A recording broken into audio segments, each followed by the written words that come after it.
So this is Liberty's leadoff hitter. That's Savannah Woodard, the second baseman from Alabama. Waves and misses, so we're underway just a couple minutes after 1 Central Time. Here is Dot Richardson's lineup card, presented by Capital One. Woodard has been a staple at the top. Rachel Roop, very dangerous hitter in the 2-hole. And it was the top of the order yesterday for Liberty that really made some noise. Bryn McManus also went yard. 6 combined hits for Woodard, Roop, and McManus in the win yesterday. Kennedy blows that one by Woodard to get this game started. I mean, we were talking about the different levels, the different ways that Kennedy can go. This one, she starts out strong with a strikeout, that lower outer half of that plate. You're going to see her expand her zone throughout the game.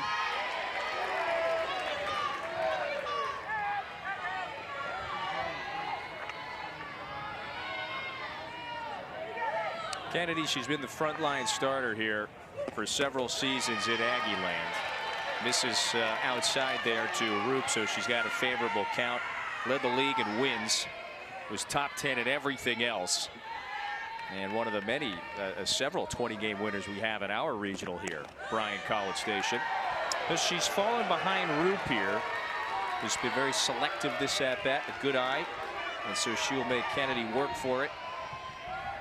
Winner of this game to the regional final tomorrow. And at that point, all you need is 1 victory on Sunday. Double elimination format. So some team would have to beat the winner of this one twice on Sunday in consecutive games. That time Roop was late on the heat. And so Kennedy has worked the count full. Definitely knows Rachel Roop. That's the hitter in this lineup that you underline, you star. You know she's an offensive threat. You don't want to give her anything too far on the plate because she'll make up for it. Just like that time she bounces that through the right side. She got the barrel of the bat on that pitch. Was obviously late on the heat, but hits it where they are not. I mean, this one going down in the zone, that drop ball that Kennedy has, that's a hard pitch to get elevated. And a lot of times that's where you see hitters fall into trouble with drop balls, trying to do too much. Nice job by Roop, just keeping that barrel angle nice and flat for the drop ball. I think that's going to be the big game plan here for Liberty as they face against Emily Kennedy. It's a 48-win team that Texas A&M has to face here in the second game of the weekend. And Rachel Roop secures the second straight base hit for the visiting Flames, who have been havoc wreakers in recent years of this regional round. Remember, they won this game a year ago against Georgia, the 11 national seed in last year's tournament. Yeah, definitely familiar with this type of situation, not intimidated at all. I think this is the matchup, like you said, where you have been all looking forward to. Now Bryn McManus, who went deep in yesterday's game, takes that for a strike.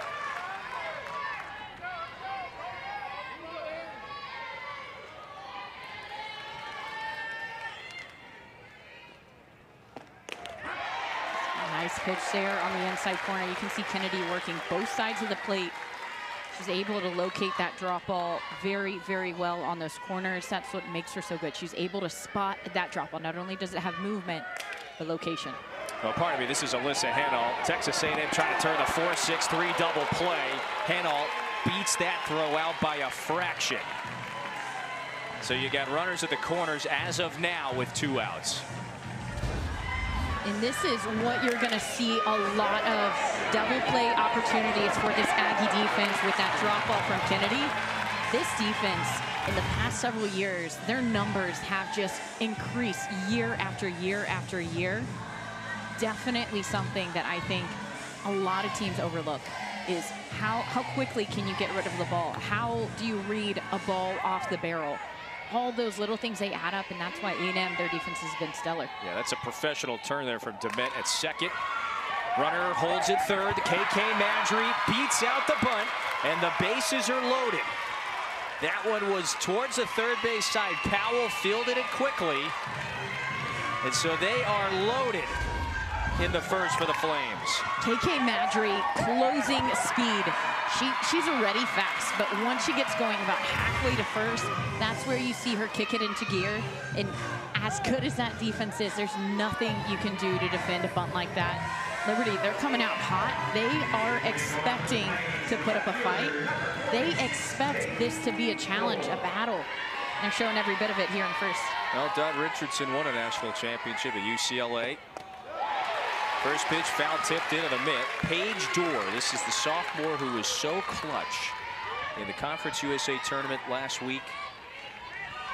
Had a walk-off base hit in one of those games in an elimination game of that tournament. Swings and bounces that one foul. So Kennedy, despite all of the drama here in the first inning, is one strike away from getting out of it. And there's where that experience comes in, right?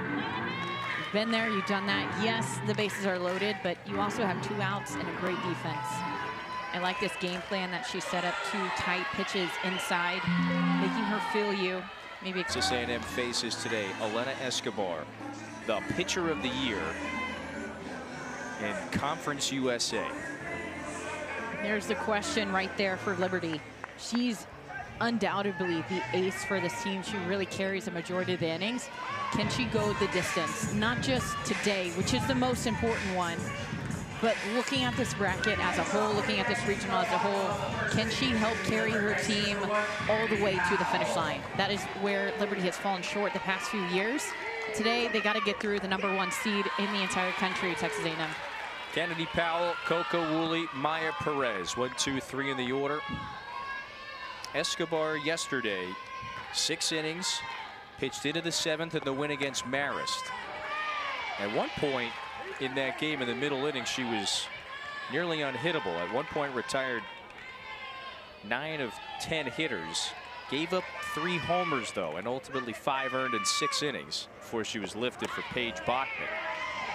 Misses in tight that time. By the way, Brett Higgins, our home plate umpire. Kaylee Young's at first. Mike Burrell over at second. Garrett Knowles is the third base umpire. Powell lifts that one down the left field line. Paige Dorr has that one handled. 1 away. So what is critical for Escobar today against #1 in the nation? You look at that first line, she has a dominant rise ball. She's able to hit that on multiple levels. That is the key right there. You'll see the curve every now and then, about 20%, but being able to throw that rise ball at different levels and then adding in that change. You might not see it as much in the beginning. Later on in this game, you'll see it. Coco Woolley takes that one on the outside corner. Doesn't love it. This is the senior from LaPorte, Texas, one of the purest hitters in the SEC, and has had an exceptional last couple of weeks at the plate. Slashes that foul. Coco Woolley is a leader. She has really cemented herself, her legacy here at Texas A&M. She's reached base safely in 15 of her last 17 plate appearances. The other 2, she only reached via error and a fielder's choice. That's absurd. This is a rarity, folks, what you just saw, the bounce out to third. So 2 quick outs for Escobar. Maya Perez hits next, the most dangerous bat in the order.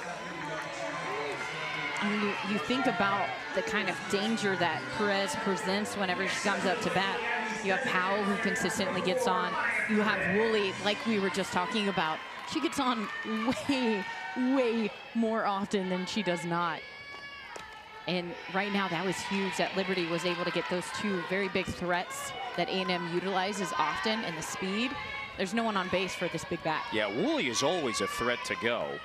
And swipe bases, had one yesterday. So 1-0 pitch to Perez. This has been her breakout sophomore campaign. All-conference first-team selection after she finished 3rd in the league in hitting at the end of the regular season and blasted 14 homers. Big rip, but Escobar is in the driver's seat. That's one thing about Perez. She's not scared to swing hard. If she misses, but more often than not, whenever that barrel makes contact, if you're committed to a swing. Escobar. And they play like they're ranked in the top 25. They look like a top 25 team from their pitching to their hitting, heck, to their facilities where that nice and quick watch party was. They've been the most dangerous mid-major program in America for years. You know, remember 2 years ago they knocked out the #2 overall seed UCLA in an elimination game. So they are the havoc wreakers. Emily Kennedy back in the circle. That is the ultra dependable veteran from the Woodlands, Texas, All-American a year ago, All-Conference this season. And gets Rachel Crane, the senior, to swing through that one. So 7, 8, and 9 in the order in the second for Liberty after they loaded the bases. But for a second straight game, Nicole, they leave the bases loaded in the first inning. 2-1 is struck foul. In that first game, they ended up winning soundly 10-5. But against a team like Texas A&M, if you have the opportunity to have bases loaded and you leave that opportunity wasted, you go out of that without scoring a run, you're going to be kicking yourself a little bit. Boy, that one just misses. Very close. I mean, this is as close as you can get. That is a beautiful location. Look at Mac Barber behind the plate, just framing that ball perfectly. Well, that time the hitter did not offer. You would have thought that that one caught enough of the outside edge of the plate. Now that's ball 4. So I thought that third pitch definitely caught the letters. This one, does it get enough of the outside edge? I think this one is farther out on that corner. But again, Mac Barber behind the plate does a good job bringing that. You can see they wanted that swing. I think there was some momentum from the pitch prior. The biggest thing is we're here in the second inning. You're still learning your strike zone. You're still learning, okay, where is he calling it, where is he not? This is what you do as a pitcher. First pitch to Savannah Jesse is bounced over to Powell. She's got one play, and that's to first.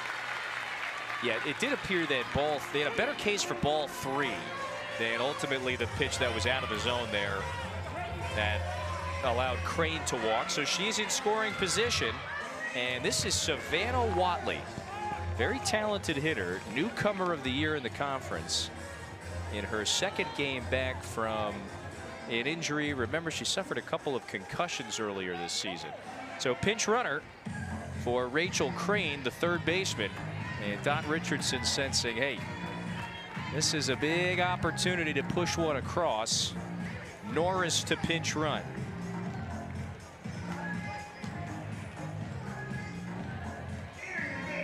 Here we go, Liberty, 1 out, runner in scoring position, and that defense that we talked about, usually so solid. Powell just a quick bobble. What could have been an easy double play, no runners on, 2 outs. Now you have 1 out with a runner at second, and a lot of speed, like you mentioned, pinch runner. This is a good hitter in the 9-hole.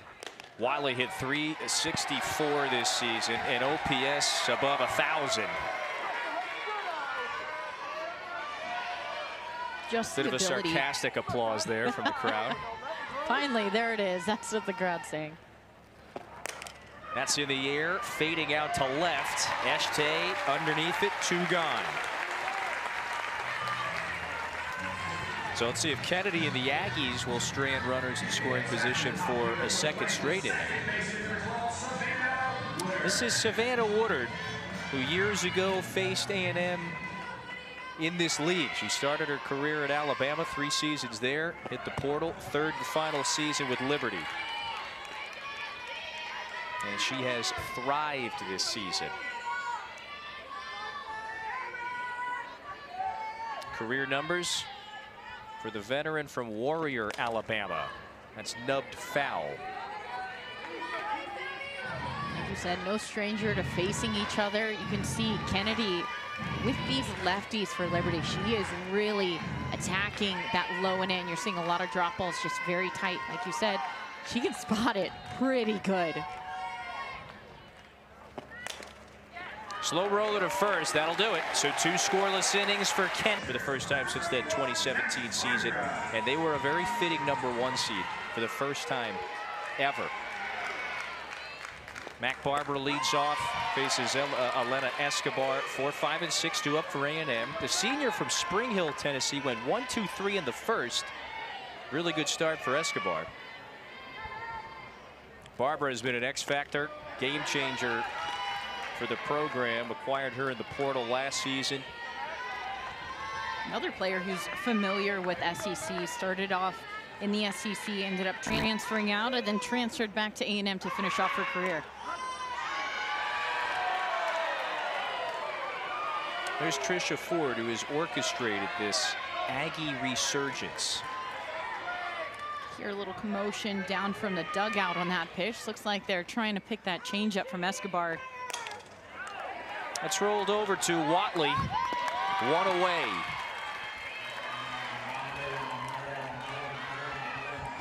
Watley wears that protective mask. And we talked about her bat. It's not easy as somebody on offense going in and out, missing those live reps, but also on defense, having to wear the mask. Had a couple of concussions, had an injury with her teeth. Just been struggling all season long just to stay healthy for a stretch of time. It's her first time, didn't even get to play in the conference tournament last weekend. What a welcome bat and just presence on the field in her return here for the postseason. Amari Harper had a day yesterday. She's had a heck of a week. She's 6 for her last 6 at the plate, going back to that semifinal win in the SEC tournament last week against Texas, and has knocked in 12 runs in the last 2 games. And this was her blast yesterday. I mean, elevated over the plate slightly, and that is one place that you do not want to leave it for Amari Harper. She has been just crushing the ball. She's looking for something similar here this at-bat. We saw a whole lot of bubbles in the first 2 innings. We've yet to see them yet. A lot of bubbles, a tradition that started over at baseball for Texas A&M. Brought it over to softball, and I have to say, I think it's one of my favorites. You know, nothing like a bubble brings you back to your childhood. You're getting to pop them, you're seeing it in the crowd, gets everyone involved. We need to get a couple up here. Could we get some bubble guns up here? Yeah, 2-2 is high. I'd like to join in on the fun. $18 runs yesterday, so that is 18 times that the fans were launching those bubble guns. 3-2. So that is a 1-out walk, and Amari Harper reaches base once again. So that is, she's now 7 for 7 in the tournament. Or part of it, she's 5 out of 5 if you want to look at it that way in this regional round. Reached base all 4 times yesterday. And yes, 10 straight plate appearances. Yeah, that's coming prepared, by the way. That's the real bubble machine. KK Dement, freshman from Selma, California, has handled herself so well in this rookie season. Yeah, so well. Speaking of having a good eye, she walked 3 times, and as much offense as you were getting, it's so easy as a hitter to go, I want to join in on the action. I see the girl in front of me just crushing these balls. I want to go in too, but knowing I have to be patient. So here's what's going to happen here. That the catcher, Savannah Jesse, is bringing the towel out to Alena Escobar. It is hot. Miles late putting it. Yeah, at College Station this weekend. It feels, right now the temperature is 90 degrees. It feels like 101. There's that southern humidity. It's no joke. You got the umbrellas. There's been a lot of fans out here. I'm seeing a lot of hats, which is good. That one's a mega hat and a fan. She's doing double duty. Can we borrow that? Can we get a bubble gum? We're getting a little needy, you're right. A fan, giant jumbo hat. 2-0 pitch to Dement is fouled back. You know, we're talking to some folks around the program. I mean, she looks so cool. Yeah. It's a good look, by the way. It is. It's been a relatively mild spring here. So this is the hottest it has been this year in Bryan-College Station. The Texas summer heat came early. 2 runners on now for the Aggies. This is being ready whenever the opportunity comes, being patient until that pitch that is within your plan comes to play. not trying to do too much, letting Escobar tunnel that ball down. That is where she has less movement. You're going to have an easier swing path. On the rise ball, her swing and miss rate is over 40%. Texas A&M trying to make her bring that ball down. There's one of the veterans, Allie Enright. Senior from Santa Clarita, California, 3rd year with the program. And one last ride, one of the many players that are using the tournament exit from a season ago as the major fuel this season. Enright's got a good count. They were so close twice. They almost KO'd the #1 seed a year ago in Texas, lost in 3 games in the Super Regional. And I think, Alex. I like this timeout. We've heard the dugout multiple times this game. Just pick the pitch, call the pitch. And you can see the shakeup. It looks like it's rattling Escobar just a little bit, not too much.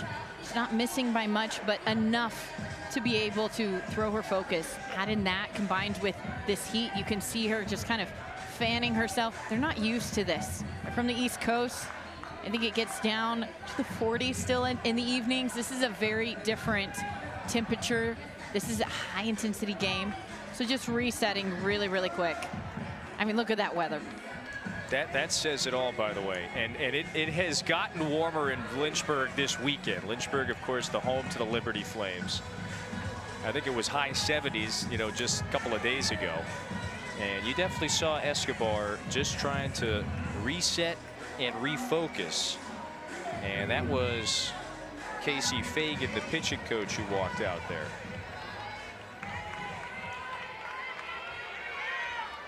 So a chance for Texas A&M to score first. 2-0 pitch to Enright is foul tipped off the mitt.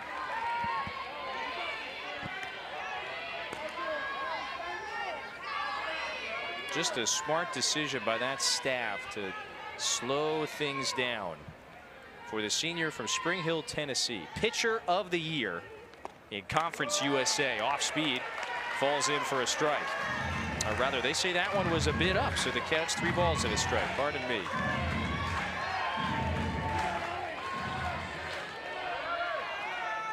Enright, favorable count. Swings and misses. She came up big for the Aggies yesterday. Like we were talking about this A&M lineup, it is a gauntlet 1 through 9. There's not a lot of off time that they get. The one thing that I have really seen with their offense, Jeff Parker, he's done a fantastic job just being able to help explain hitting in a way that simplifies it for hitters. He's not going to try to make it complicated. The ball's up, let's look down. Keep it simple. Big pitch here, 3-2. Foul tip, so Enright has fouled off a couple of pitches here.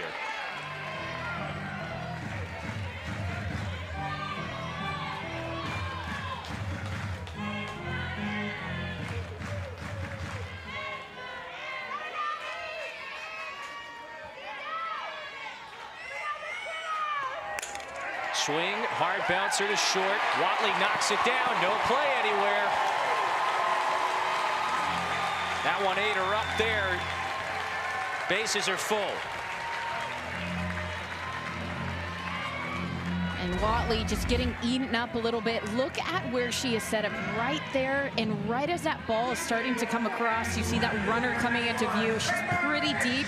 Would like to see her take a step or 2 in. Whenever you let that ball eat you up a little bit, that's where you fall into trouble. This field plays pretty true on the infield. You'll get pretty solid bounces, so you don't have to worry about, is there going to be a bad hop here or there? You can charge that pretty quickly. First threat for Texas A&M. Infield is in with the bags full, 1 away. And Kramer Eshte is the hitter. Number 8 hitter in the lineup. Senior from Brenham, Texas, who has a terrific on-base percentage. Gets on base more than 400% of the time, or has an on-base percentage better than 400. Big spot for the senior. Escobar delivers, takes a little off that one. And she gets ahead of the senior. You look back to Liberty, the position that they were in back in the first. Bases loaded. Weren't able to get that score. Couldn't get the run in. This is where you look back and you go, man, I wish we had gotten one. Right? I wish we pushed one across. I would feel a little bit better in this situation. Just a little low. Count goes full.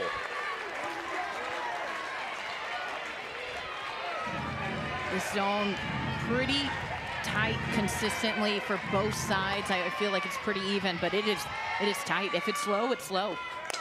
3-2 is chopped, fielded right on the line. The throw is home, and the runner's out. Crane throws to the plate. Jesse caught it, had to leap. And now you're getting the protest from the Texas A&M dugout. Are they going to say that Crane, Jesse, when she leaped for it, the runner slid in before the foot came back down? And so the call right now is out. Would be the second out in this second. Watch it. And where is it fielded to? That's another caveat. And the point is going to be, did that foot get in before she touched her body? And from this angle, it looks like that toe might have gotten in before the tag.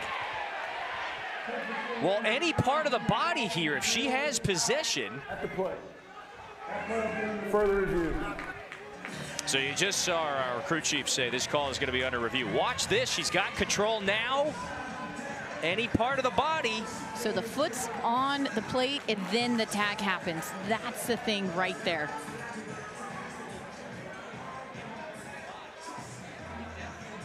So what happens here?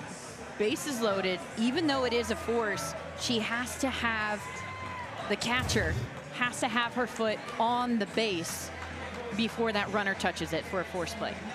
What happened there is she didn't tag her. Her foot wasn't on the base, and that toe just slipped right in. So foot's in, then the tag happens. And that is what's being disputed here. That's why Ford is asking, is there any way that that could have happened?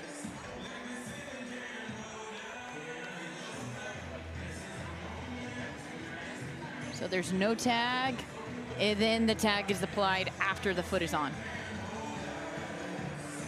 Now, to overturn this play, it has to be indisputable.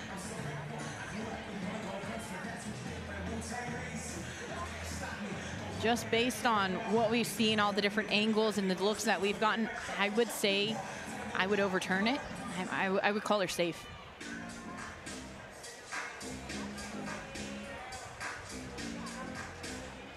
And again, there has to be a tag applied. There's bases loaded. It's a force play, no matter what. So it's a force play. The foot either has to be on the bag as a defender, or you have to tag. The ruling on the field has been changed. The runner is declared safe, and it's Texas A&M's first challenge. Great call, partner, and it gives A&M the 1-0 advantage. Well, we talked about the bubbles. Here they come in full force. This A&M dugout getting pumped up. Big celebration as the Aggies, they strike first in a big fashion. I mean, this was as close as you can get. We saw a few close plays yesterday. But it really does come down to, this is a game of inches, milliseconds, whatever it may be. It's a tight, quick game. Now it's the 9-hitter, Kelsey Mathis, takes that one for a strike. Just a critical moment. And another play that is determined just by a couple of fractions there. And Escobar, she's had two really, really great pitches, great outings against some tough hitters, but back-to-back just defensive miscues. So she should have been out of that inning by now without a run scored.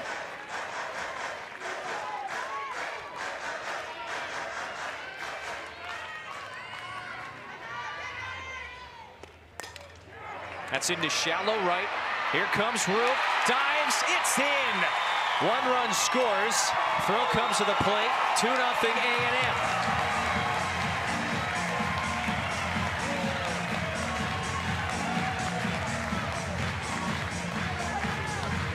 Rachel Roop out in right field. I mean, just giving it all she has, but that one is right on the line, just as close can be. But I will say that effort, that full stretch, that saved a run. The Aggies, they got one run across, but not two. Whenever you see an outfielder tracking as a base runner, you have to respect that. You have to be cautious. Kennedy Powell, the leadoff hitter, went after that pitch up in the zone.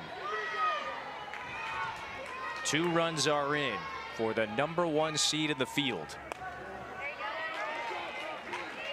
Escobar and Liberty, they retired the first hitter to begin the frame. And Harper walked, Dement singled, and then Enright reached on the error. That loaded the bases. Then we saw the play at the plate. Mathis with the looper down the right field line. It's 2-0. And a nice catch, by the way. Gotta have quick hands if you're going to be here in this ballpark. We saw some foul balls flying yesterday. Well, more than 2,000 in the yard yesterday for A&M's win. That's a bouncer with the infield in. Watley mishandles it, and another run comes home. 3-0 A&M. And this is where you call time as a defense. You've had 4 straight defensive. I hesitate to call Mathis's pop fly a miscue, but 4 in a row where the glove has touched the ball. There has been some kind of play, and defense needs a second to reset. I would love a timeout, especially with the top half of this Aggie lineup. Coco Woolley, who's so consistent. She foul tips it into the mid. This is the 8th hitter to the plate. There's only 1 out in this second.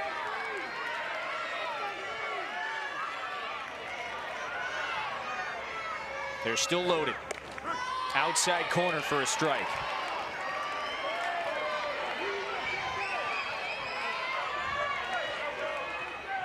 Woolley, career numbers, .403 batting average this season. She grounded out to third back in the first inning, but even despite that, as we mentioned previously, she's reached safely in 15 of her last 18 plate appearances. Dialed in.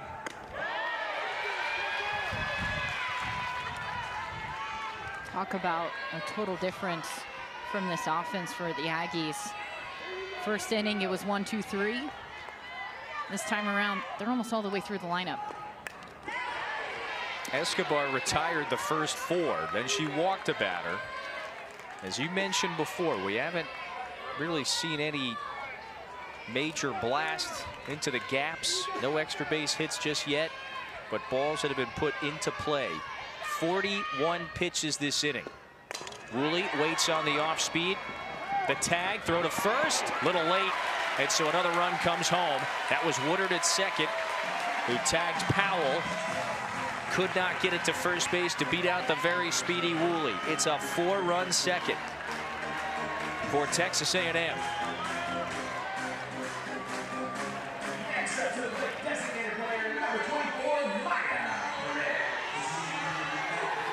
This is what you didn't want. Speed on the corners, first and third, and Mariah Perez up. She could do damage. Puts a lot of options in play as well. You could have a hit and run on. I mean, you can trust her to hit just about anything. You can get a runner at first who has a lot of speed, kind of come around to score. Big swing. Perez comes up empty. 14 homers this year. That led the team. Has driven in 68 runs. 0-1 is in the air. Not deep enough. Madry charging, and the inning is over. But Texas A&M scores 4 runs. Couple of errors.